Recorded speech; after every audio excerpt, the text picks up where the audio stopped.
Bismillahirrahmanirrahim. Assalamualaikum warahmatullahi wabarakatuh. Innal hamdalillah nahmaduhu wa nasta'inuhu wa nastaghfiruh wa na'udzubillahi min syururi anfusina wa min sayyiati a'malina may yahdihillahu fala mudhillalah wa may yudlil fala hadiyalah. Asyhadu an la ilaha illallah wahdahu la syarikalah wa asyhadu anna Muhammadan abduhu wa rasuluh la nabiyya ba'dah. Yang terhormat Bapak Dr. Kusnadi MA selaku dosen mata kuliah tafsir ayat dan hadis manajemen, dan saya hormati teman-teman seperjuangan manajemen dakwah 1956B sekaligus saya sayangi.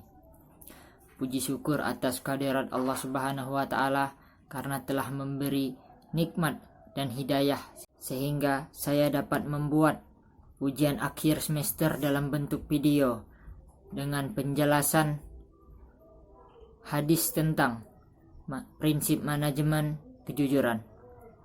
Sholawat bertangkaikan salam tak henti-hentinya kita sampaikan kepada Nabiullah Muhammad Sallallahu Alaihi Wasallam. Semoga kita kelak mendapatkan syafaatnya yaumil akhir nanti. Amin. Baiklah, di sini saya Oksefan Damareza, manajemen dakwah 1956B. Mata kuliah tafsir ayat dan hadis manajemen. Dosen pengampu Dr. Kusnadi MA akan menjelaskan hadis tentang prinsip manajemen kejujuran. Yang pertama, prinsip manajemen kejujuran.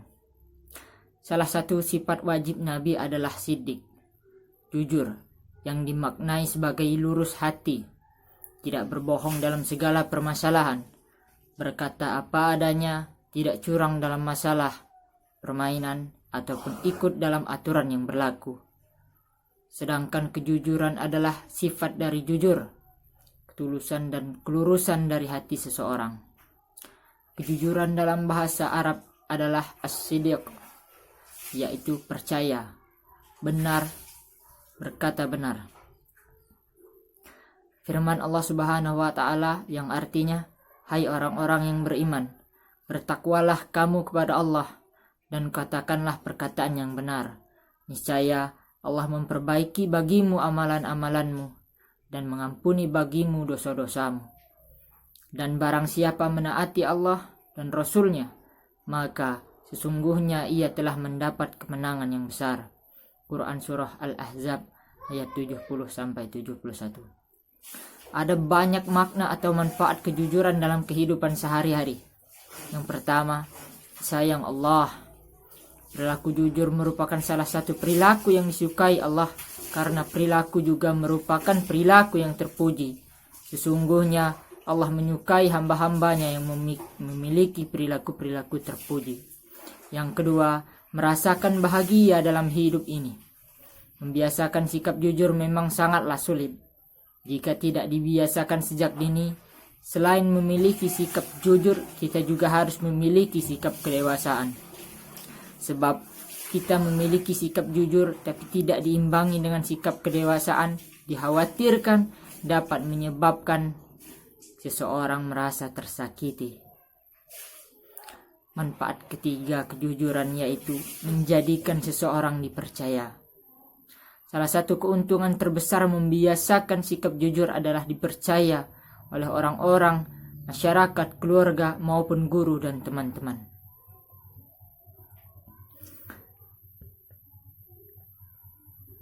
Kejujuran adalah sifat dari manusia yang ditimbulkan dari hati dan keluar apa adanya tanpa adanya kesalahan yang mendorong akan perbuatan yang tidak sia-sia.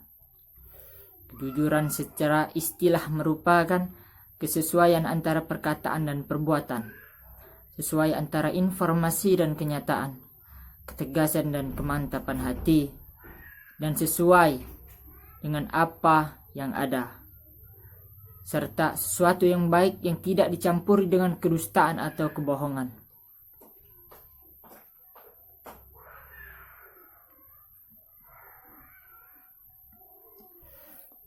Yang kedua yaitu hadis tentang kejujuran.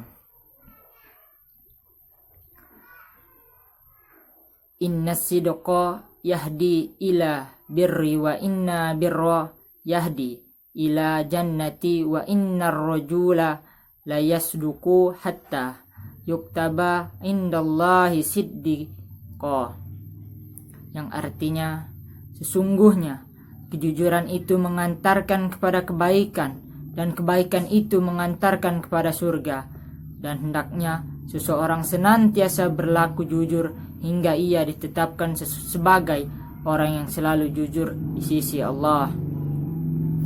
Hadis riwayat Bukhari dan Muslim. Yang dimaksud orang yang membawa kebenaran adalah orang yang selalu jujur di setiap perkataan, perbuatan, dan keadaannya. Jujur dalam perkataan adalah lurusnya lisan ketika berbicara seperti lurusnya tangkai dengan batangnya.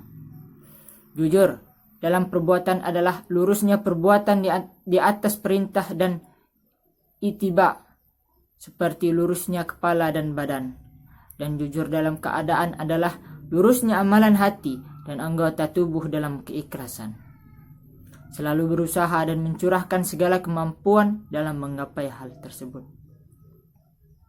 Kalau sudah demikian, jadilah seorang hamba termasuk orang-orang yang membawa kebenaran. Seorang akan mencapai tingkatan siddiqiyah tergantung intensitas dia dalam menjalankan 3 perkara di atas. Makna dari perkara-perkara di atas memiliki dasar pijakan, memiliki tujuan-tujuan juga hakikat. Orang yang jujur yang sebenarnya adalah orang yang meraih hakikatnya. Jika seseorang berlaku jujur dan membiasakan lisannya untuk selalu jujur, maka itu akan membawanya kepada kebaikan, dan kebaikan akan mengantarnya ke surga. Dalam manajemen, kita harus bersikap jujur, karena kejujuranlah dapat mengeluarkan jalan keluar yang benar.